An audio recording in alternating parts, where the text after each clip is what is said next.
ಮಧ್ಯಪ್ರಾಚ್ಯ ಯುದ್ಧದ ಇಫೆಕ್ಟ್ ರಾಜ್ಯದಲ್ಲಿ ಗ್ಯಾಸ್ಗಾಗಿ ಗಂಡಾಂತರ. ಬೀದರ್ನಲ್ಲಿ ವಾಣಿಜ್ಯ ಗ್ಯಾಸ್ ಬಳಿಕ ಈಗ ಗೃಹ ಬಳಕೆ ಗ್ಯಾಸ್ಗೆ ಹಾಹಾಕಾರ ಸೃಷ್ಟಿಯಾಗಿದೆ. ಸಿಲಿಂಡರ್ಗಾಗಿ ಕೆಲಸ ಬಿಟ್ಟು ಗ್ಯಾಸ್ ಏಜೆನ್ಸಿ ಮುಂದೆ ಗ್ರಾಹಕರು ನಿಂತಿದ್ದಾರೆ. ವಾಣಿಜ್ಯ ಬಳಕೆ ಜೊತೆಗೆ ಗೃಹ ಬಳಕೆ ಸಿಲಿಂಡರ್ಗೂ ಗಂಡಾಂತರ. ಹೊಸ ಸಿಲಿಂಡರ್ ಬುಕಿಂಗ್ ಮಾಡೋದಕ್ಕಾಗದೆ ಜನ ಪರದಾಡ್ತಾ ಇದ್ದಾರೆ. ನಿನ್ನೆ ಮಧ್ಯಾಹ್ನದವರೆಗೆ ಆನ್ಲೈನ್ನಲ್ಲಿ ಗ್ಯಾಸ್ ಬುಕಿಂಗ್ ಆಗ್ತಾ ಇತ್ತು. ಇನ್ನು ಮತ್ತೊಂದು ಕಡೆ ಹೋಟೆಲ್ ಬಂದ್ ಆಗಿದೆ. ಈ ಕಡೆ ಮನೆಯಲ್ಲೂ ಗ್ಯಾಸ್ ಇಲ್ಲ. ವಾಣಿಜ್ಯ ಬಳಕೆ ಜೊತೆಗೆ ಗೃಹ ಬಳಕೆಯ ಸಿಲಿಂಡರ್ ಸಮಸ್ಯೆಯೂ ಕೂಡ ಈಗ ಸ್ಫೋಟ ಆಗಿದೆ. ಗೃಹ ಬಳಕೆ ಗ್ಯಾಸ್ ಬುಕಿಂಗ್ ಅವಧಿ ಈಗ 25 ದಿನಕ್ಕೆ ವಿಸ್ತರಣೆಯಾಗಿದೆ.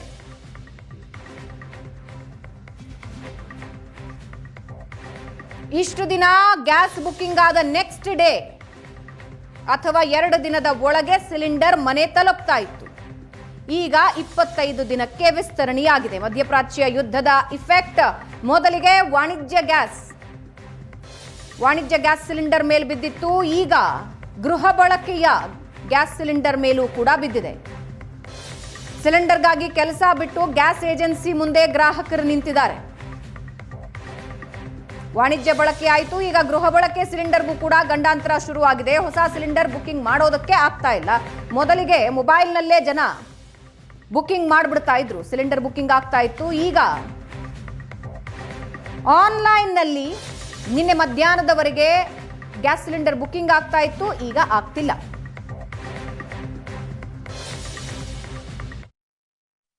ಬೀದರ್ ನಗರದ ಏನು ಕನ್ನಡಾಂಬೆ ಸರ್ಕಲ್ ಬಂದಿರತಕ್ಕಂಥ HP ಗ್ಯಾಸ್ ಏಜೆನ್ಸಿಯ ಮುಂಭಾಗದಲ್ಲಿ ಇದ್ದೀವಿ. ಈ ಒಂದು ಏಜೆನ್ಸಿಯ ಮುಂಭಾಗದಲ್ಲಿ ಕೂಡ ಸಾಕಷ್ಟು ಜನರು ಇಲ್ಲಿ ಬಂದು ತಮ್ಮ ಗ್ಯಾಸ್ಗಾಗಿ ಮುಗಿಬೀಳ್ತಕ್ಕಂಥ ಒಂದು ಪರಿಸ್ಥಿತಿ ಇಲ್ಲಿ ಉದ್ಭವ ಆಗಿ ದೃಶ್ಯದಲ್ಲಿ ಕೂಡ ಗಮನಿಸ್ತಾ ಇದ್ದಾರೆ. ಇಲ್ಲಿ ಸಾಕಷ್ಟು ಈ ಒಂದು ಗ್ಯಾಸ್ಗಳ ಮುಂದೆ ಬೈಕ್ಗಳು ಕೂಡ ನಿಂತ್ಕೊಂಡಿರ್ತಕ್ಕಂಥ, ಪ್ರತಿಯೊಂದು ಬೈಕ್ಗಳ ಮುಂದೆ ಒಂದೊಂದು ಗ್ಯಾಸ್ ಕೂಡ ಇರ್ತಕ್ಕಂಥ. ಇಲ್ಲಿ ಒಂದು ಖಾಲಿಯಾಗಿರ್ತಕ್ಕಂಥ ಗ್ಯಾಸ್ ಇದೆ, ಜೊತೆಗೆ ಇಲ್ಲೊಂದು ಖಾಲಿಯಾಗಿರ್ತಕ್ಕಂಥ ಗ್ಯಾಸ್ ಇದೆ. ಜೊತೆಗೆ ಇದೇ ರೀತಿಯಾಗಿ ಪ್ರತಿಯೊಂದು ಬೈಕ್ನಲ್ಲಿ ತಮ್ಮ ಅಂದರೆ ಬೈಕ್ಗಳ ಮೂಲಕವಾಗಿ ಈ ಒಂದು ಜನರು ಗ್ಯಾಸ್ಗಾಗಿ ಇಲ್ಲಿ ಮುಗಿಬಿದ್ದಿರ್ತಕ್ಕಂಥದ್ದು. ಗ್ಯಾಸ್ ಸರಿಯಾದ ಸಮಯಕ್ಕೆ ಸಿಗ್ತಾ ಇಲ್ಲ, ಬುಕ್ ಮಾಡಿದರೂ ಸಹ ಜನರಿಗೆ ಗ್ಯಾಸ್ ಸಿಗ್ತಾ ಇಲ್ಲ ಎಂಬ ಅಳನನ್ನು ಕೂಡ ತೋಡಿಕೊಳ್ಳೋದು. ಯಾಕಂದರೆ ಮನೆಯಲ್ಲಿ ಅಡುಗೆ ಮಾಡೋದಕ್ಕೂ ಕೂಡ ಆಗದಂಥ ಪರಿಸ್ಥಿತಿ ಈ ಒಂದು ಜನರಿಗೆ ಬಂದಿರತಕ್ಕಂಥ ಇಲ್ಲಿ ಕೂಡ ಗಮನಿಸ್ತಾ ಇದ್ರಿ. ಸಾಕಷ್ಟು ಅಂದರೆ ಒಂದಲ್ಲ ಎರಡಲ್ಲ ನೂರಾರು ಬೈಕ್ಗಳ ಮೂಲಕವಾಗಿ ಇಲ್ಲಿ ಗ್ರಾಹಕರು ಗ್ಯಾಸ್ಗಾಗಿ ಇಲ್ಲಿ ಈ ಒಂದು ಏಜೆನ್ಸಿಯ ಮುಂಭಾಗದಲ್ಲಿ ಕೂಡ ನಿಂತ್ಕೊಂಡಿರ್ತಕ್ಕಂಥ ಇಲ್ಲಿ ಜನರು ಸಹ ಸಾಕಷ್ಟು ಪ್ರಮಾಣದಲ್ಲಿ ಇರ್ತಕ್ಕಂಥ. ಯಾಕಂತ ಪ್ರತಿದಿನವೂ ಕೂಡ 700ರಿಂದ 800 ಬುಕ್ಕಿಂಗ್ ಆಗ್ತಾಯಿದ್ರೆ, ನಿನ್ನೆಯಿಂದ ಗೃಹ ಬಳಕೆಯ ಸಿಲಿಂಡರಲ್ಲಿ ಸುಮಾರು 3000ಕ್ಕೂ ಅಧಿಕ ಒಂದು ಬುಕ್ಕಿಂಗ್ ಆಗಿರೋದ್ರಿಂದ ಸಾಕಷ್ಟು ಸಮಸ್ಯೆ ಕೂಡ ಇಲ್ಲಿ ಸೃಷ್ಟಿಯಾಗಿರ್ತಕ್ಕಂಥದ್ದು. ಇಲ್ಲಿ ಕೂಡ ಅಂದರೆ ಇಲ್ಲಿರ್ತಕ್ಕಂಥ ಏಜೆನ್ಸಿಯ ಸಿಬ್ಬಂದಿಗಳು ಹಾಗೂ ಗ್ರಾಹಕರ ನಡುವೆ ಸಾಕಷ್ಟು ಕೂಡ ವಾಗ್ವಾದ ಆಗಿರ್ತಕ್ಕಂಥದ್ದು.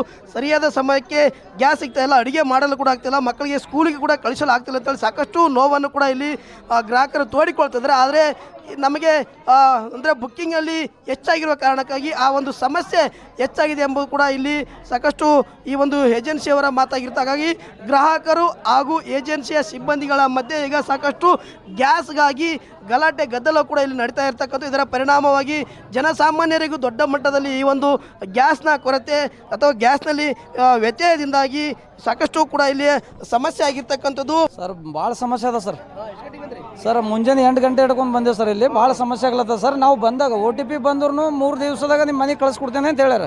ಮನೆಗೆ ಕಳಿಸ್ಕೊಡ್ತೇನೆ ಅಂತೇಳಿ ಇಲ್ಲಿವರೆಗೆ ಅವ್ರು ಸಿಲಿಂಡರ್ ಕಳಿಸ್ಕೊಡ್ಲಿಲ್ಲ. ಇಲ್ಲಿ ಬಂದ್ರು ಮತ್ತು ಉಲ್ಟಾ ನಮ್ಮ ಸಂಗಟ ಏನದಂದ್ರೆ ಜಗಳ ಆಡ್ಲತ್ತಾರ ಅವ್ರು. ಸರ್ ನಾನು ಬೆಳಗ್ಗೆ 9 ಗಂಟೆ ಬಂದೀನಿ.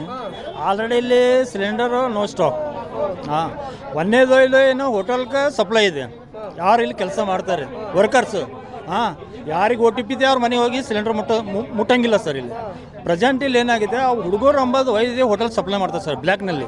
ಅಂದರೆ ಪ್ರತಿದಿನ 700ರಿಂದ 800 ಬುಕ್ಕಿಂಗ್ ಆದರೆ ಈ ಒಂದು ನಿನ್ನೆಯಿಂದ ಸುಮಾರು 3000ಕ್ಕೆ ಅಧಿಕ ಬುಕ್ಕಿಂಗ್ನಿಂದಾಗಿ ಸಾಕಷ್ಟು ವ್ಯತ್ಯಾಸ ಆಗಿದೆ. ಇದರಿಂದಾಗಿ ಸಹಜವಾಗಿ ಸಮಸ್ಯೆ ಕೂಡ ಸೃಷ್ಟಿಯಾಗಿದೆ ಎಂಬ ಮಾತನ್ನು ಕೂಡ ಇಲ್ಲಿ ಮಾಲೀಕರು ಹೇಳ್ತಿದ್ದಾರೆ. ಕ್ಯಾಮರಾಮನ್ ಶರಣಕುಮಾರ್ ಜೊತೆ ಪರಶುರಾಮ ಕ್ರೇಷನ್, ಸುವರ್ಣ ನ್ಯೂಸ್, ಬೀದರ್.